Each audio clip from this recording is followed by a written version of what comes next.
U.S. Congressional Executive Commission published a report on Thursday, considered the evidences about China's crimes in East Turkestan and said China is possibly carrying out a genocide against the Uyghurs and other Turkic Muslims.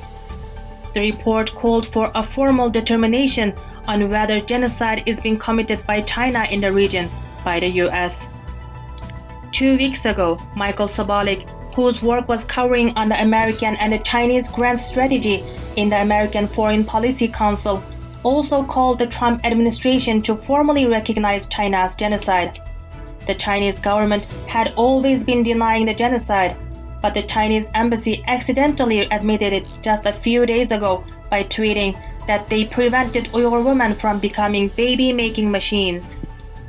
The report urged members of the U.S. Congress and administration officials to call on the Chinese government to end mass arbitrary detention, immediately seize all coercive homestay programs and all programs involving forced labor, and seize all placement of children in orphanages, welfare centers, and boarding schools without the consent of a parent or a guardian. The report also urged members of the Congress to highlight the religious freedom aspect of human rights abuses in the region as part of a concerted public diplomacy campaign to enlist broader condemnation of China's treatment of Muslim ethnic minorities.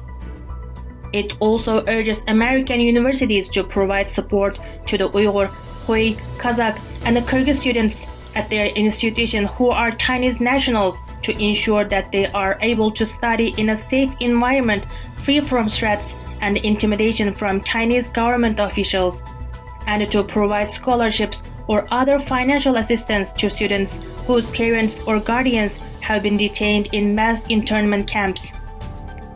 Dr. Erkin Akram, the director of the Uyghur Research Institute, said that the U.S. congressional report is very important. He hopes other countries will also follow the suit.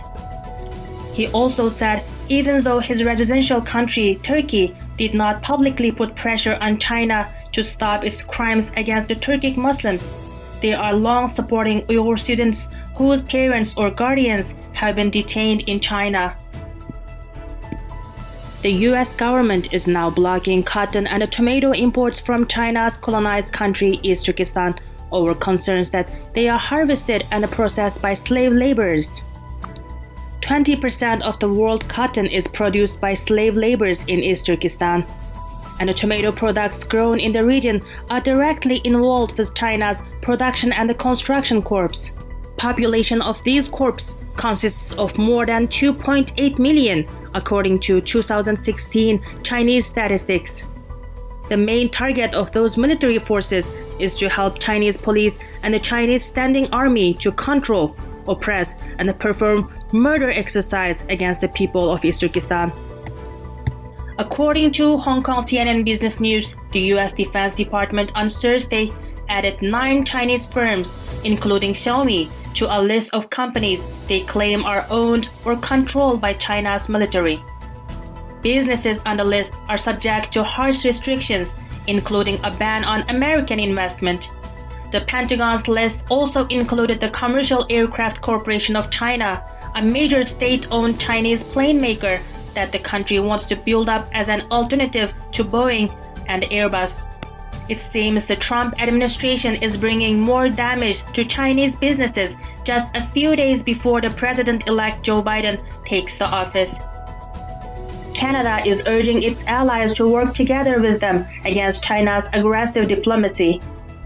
We have a tremendous level of alignment, not just with the United States, but with the allies around the world, to continually bring up the question of the coercive diplomacy that China is increasingly using, Prime Minister Justin Trudeau said in an interview at the Reuters Next Summit that aired on Thursday.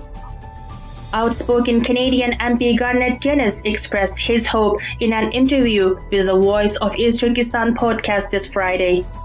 He says he is hopeful to see broader alliance of governments, perhaps with the new Biden administration leadership and with Canada's important role to respond to China's threats. Ruqya Turdush, an ethnic Uyghur Canadian and a researcher at the Uyghur Research Institute, said that Uyghur Canadians also hope the Canadian government plays a leading role with allies around the world against not only China's detention of Canadians, but also China's detention of several millions of Turkic Muslims.